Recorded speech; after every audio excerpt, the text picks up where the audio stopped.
Chapter company financial স্টেটমেন্টের 9 নম্বর ক্লাসে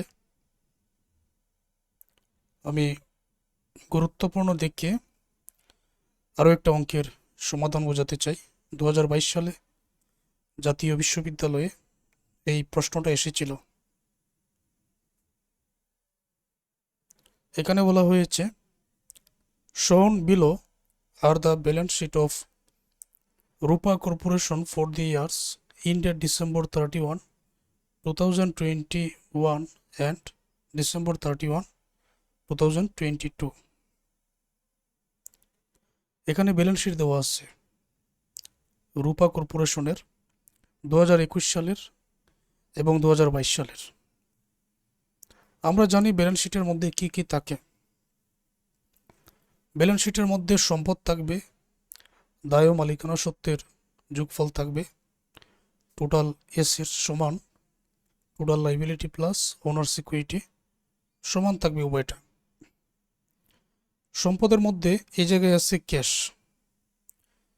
এটা 2022 সালের তথ্য, এটা 2021 সালের তথ্য। ক্লাসটা একেবারে ফুল স্ক্রিন করে দেখো। ক্যাশের টাকা 2021 সালে 5,000, সেটা বৃদ্ধি পেয়ে 2022 সালে 12,500 টাকা। অ্যাকাউন্ট রিসিভেবল 21 সালে 2,500, 22 সালে 5,000, তাহলে এখানে বৃদ্ধি পেয়েছে 2,500 টাকা। তার মানে সম্পদটা এই জায়গায় বৃদ্ধি পেয়েছে। আমরা আগের ক্লাসগুলো যদি ভালোভাবে দেখে থাকি, সম্পদ বৃদ্ধি পেলে কি করতে হয়, সম্পদ হ্রাস পেলে কি করতে হয়, এটা আমরা খুব ভালো করেই জানি।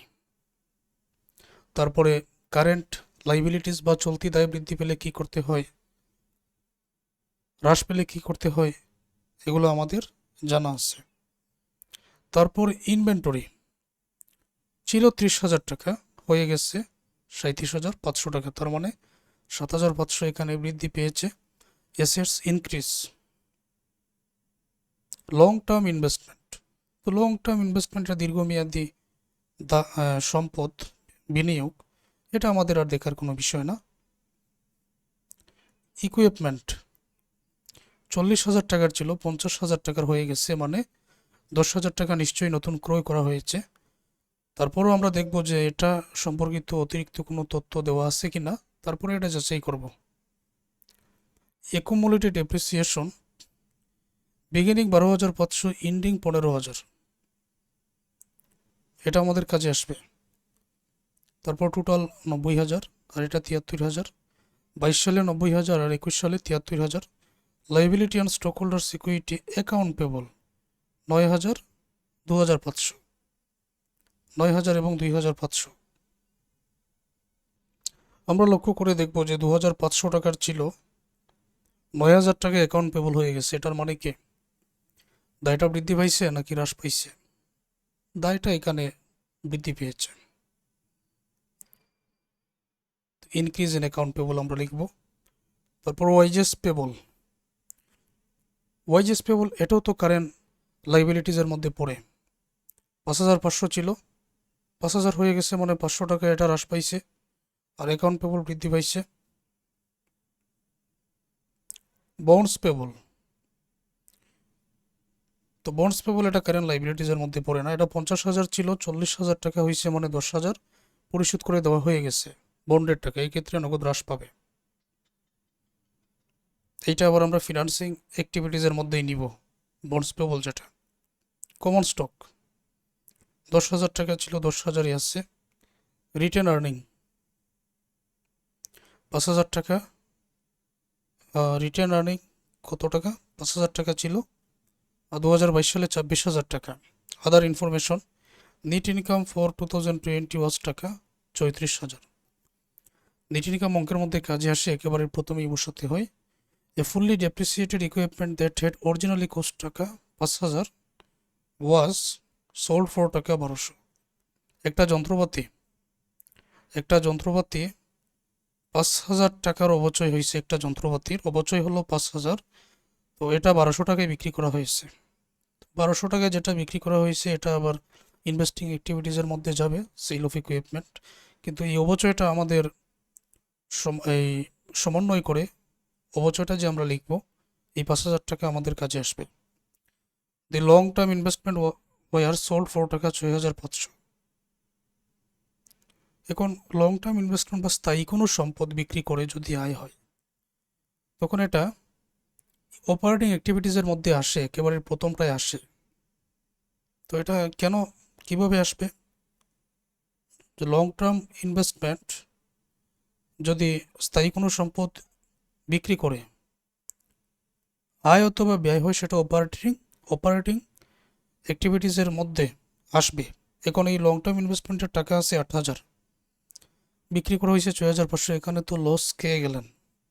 1,500 টাকা লস না, লস হলে এটা প্লাসের টাকা হয়ে বসে, আয় হলে মাইনাসের টাকা হয়ে বসে, মনে রাখতে হবে। Additional equipment purchase during the year 15,000, যে অতিরিক্ত 15,000 টাকার ইকুইপমেন্ট ক্রয় করা হয়েছে যেহেতু বলেই দিছে, তখন আর এটা আমাদের আর দেখার বিষয় না।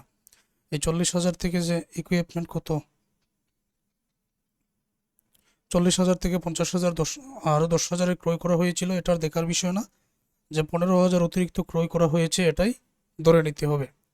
Required prepare a statement of cash flow for the year in date 31st December 2022 using indirect method of the computing cash provided by operating activities.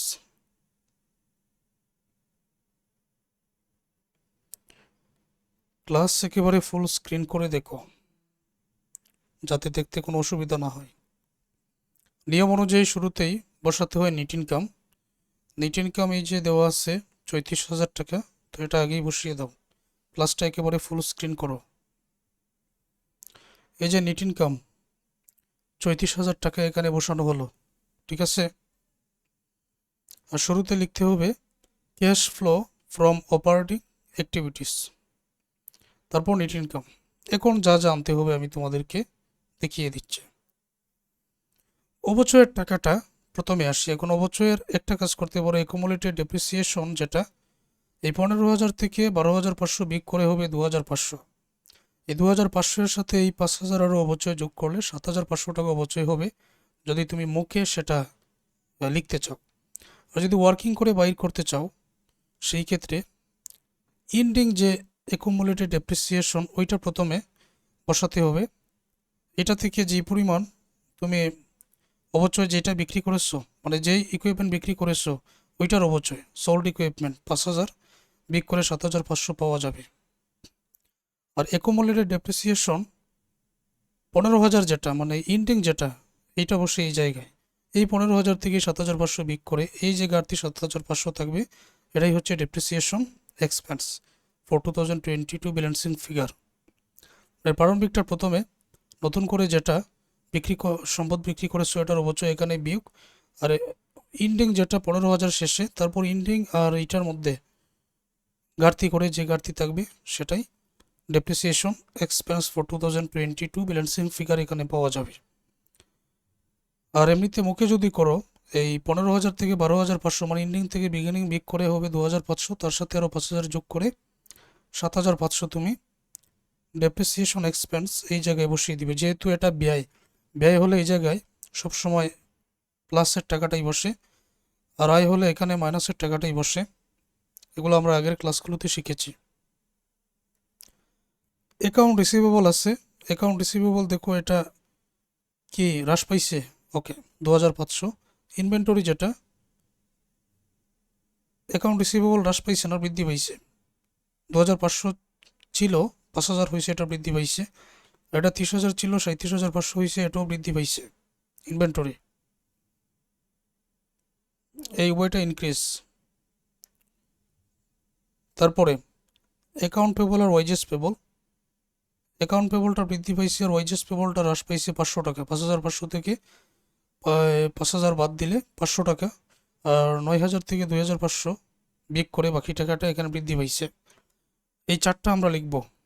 তারপরে এই যে লং টার্ম ইনভেস্টমেন্ট যেটার মূল্য 8,000 টাকা, এটা 6,500 টাকায় বিক্রি করা হয়েছে, তার মানে এখানে 1,500 টাকার লস, এই আরেকটা লস এই জায়গায় আসবে। Gain on sale of equipment,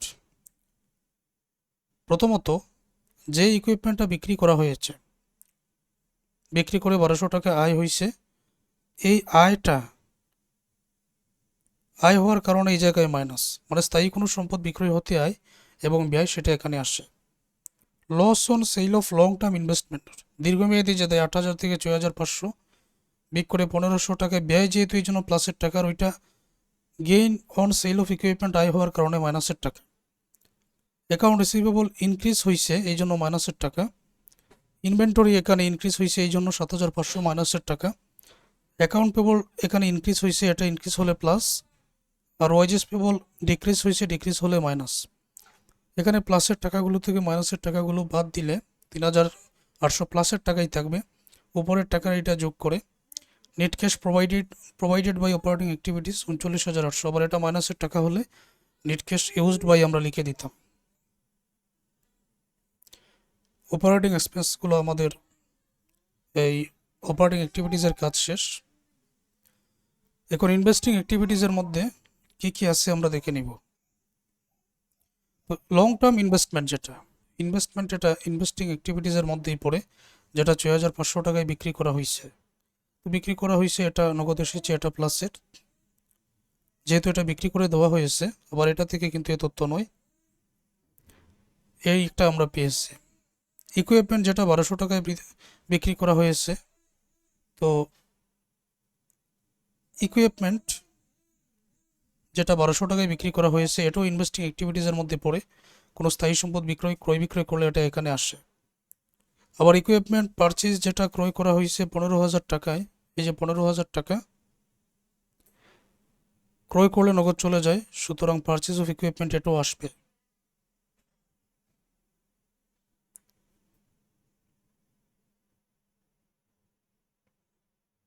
এতটুকু ক্লিয়ার? এখন পারচেজ অফ ইকুইপমেন্ট তো বুঝতে পারলাম। তারপরে ইকুইপমেন্ট 1,200 টাকা, আবার লং টার্ম ইনভেস্টমেন্ট 6,500 টাকা। Sell of long term investment 6,500 টাকা, সেল অফ ইকুইপমেন্ট 1,200 টাকা। এই দুইটা বিক্রয় নগদ এসেছে, সেই প্লাসের টাকা এখানে। পারচেজ অফ ইকুইপমেন্ট নগদ চলে গেছে, তাই মাইনাসের টাকা। 15,000 টাকা থেকে 6,500 আর 1,200 যোগ করে বাদ দিলে 7,300, এটা মাইনাসের টাকা। মাইনাস হওয়ার কারণে নেট ক্যাশ ইউজড বাই হবে, প্রোভাইডেড বাই হবে না, net cash used by financing activities 7,300 টাকা হবে। তো আমাদের এখানে বাকি রইল কি? বাকি রইল আমাদের ফিনান্সিং অ্যাক্টিভিটিস। তো এগুলা খুঁজে বাইর করতে হবে যে ফিনান্সিং অ্যাক্টিভিটিসের মধ্যে কী কী পড়ে। প্রথমত বন্ডস পেবল, যেটা 50,000 ছিল, 40,000 হয়েছে, মানে 10,000 পরিশোধ করে দেওয়া হয়েছে। এই 10,000 যেহেতু পরিশোধ করে দেওয়া হয়েছে, নগদ চলে গেছে, এটা মাইনাস করে দিতে হবে। তারপর এই অঙ্কটার মধ্যে কমন স্টক আছে, সাধারণ শেয়ার আছে, তারপরে রিটার্ন আর্নিং আছে, কিন্তু আলাদাভাবে বলা হয় নাই যে ডিভিডেন্ড এই পরিমাণ টাকা পরিশোধ করা হয়েছে। যদি অঙ্কটার মধ্যে এরকম ডিভিডেন্ড কি পরিমাণ টাকা পরিশোধ করা হয়েছে উল্লেখ না থাকে, তখন একটা ওয়ার্কিং করতে হবে সব সময়। আগের অঙ্কগুলোর মধ্যে ডিভিডেন্ড ছিল, কিন্তু এটার মধ্যে নেই। কোন ওয়ার্কিংটা কি? যেমন এখানে রিটার্ন আর্নিং কত আছে, এখানে রিটার্ন আর্নিং তোমরা দেখতে পাচ্ছ যে 26,000 আছে 2022 সালের, এবং 2021 সালের 5,000। তাহলে এটা হচ্ছে বিগিনিং 5,000, এন্ডিং হচ্ছে 26,000।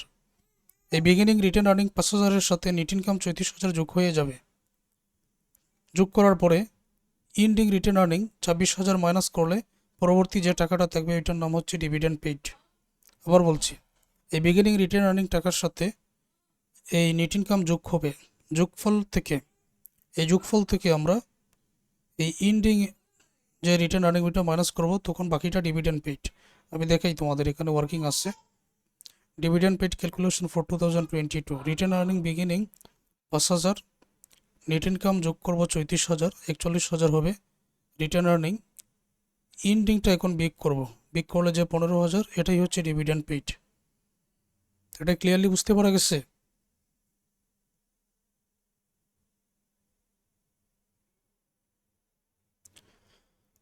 ওকে, আশা করবো এটা ক্লিয়ার। তো ডিভিডেন্ড পেইডও আমরা পেয়ে গেলাম। তারপর এই জায়গায় তো আর কোনো কিছু 2022 সালে নতুন করে কোনো শেয়ার ইস্যু কোনো কিছু নেই। আগে যে 10,000 আছে এই 10,000ই আছে। মানে আমি কমন স্টকের কথা বলতেছি, আর কোনো কিছু নেই, সুতরাং এই দুইটাই নিয়ে আসি। রিটায়ারমেন্ট অফ বন্ডস 50,000 ছিল, 40,000 হয়েছে, মানে 10,000 পরিশোধ করে দেওয়া হয়েছে, নগদ চলে গেছে। ডিভিডেন্ড পেইড, লভ্যাংশ পরিশোধ 15,000, দুইটাই মাইনাসের, তাই net cash used by investing activities 25,000। 39,800 থেকে 7,300 আর 25,000 দুইটা আমরা যোগ করলে 32,300 পাবো। 39,800 থেকে মাইনাসের এই টাকাগুলো বাদ দিলে এই যে 7,500, এইটা net cash net increase in cash 7,500 এখানে পেয়ে যাব। তার সাথে আমরা যোগ করব ওপেনিং যেটা আছে 2021 সালের যে 5,000 টাকাটা, এই টাকাটা যোগ করা হবে এই 2021 সালের যেটা এটা। তো নেট ক্যাশ ইনক্রিজ এর ওপেনিং ক্যাশ ব্যালেন্স 5,000, 7,500 5,000 যোগ করলে 12,500 ক্লোজিং ক্যাশ ব্যালেন্স। তো এটা 2022 সালের প্রারম্ভিক কিনা চেক করো, এই যে 2022 সালের প্রারম্ভিক 12,500 এর সাথে মিলে গেছে। আশা করব ধারাবাহিক ক্লাসগুলো দেখলে তোমাদের এ জাতীয় অঙ্কের মধ্যে আর কোনো প্রবলেম থাকার কথা না, সহজে তোমরা বোঝার কথা, খুব ভালোভাবেই বোঝার কথা। ধন্যবাদ সবাইকে ক্লাসটা দেখার জন্য।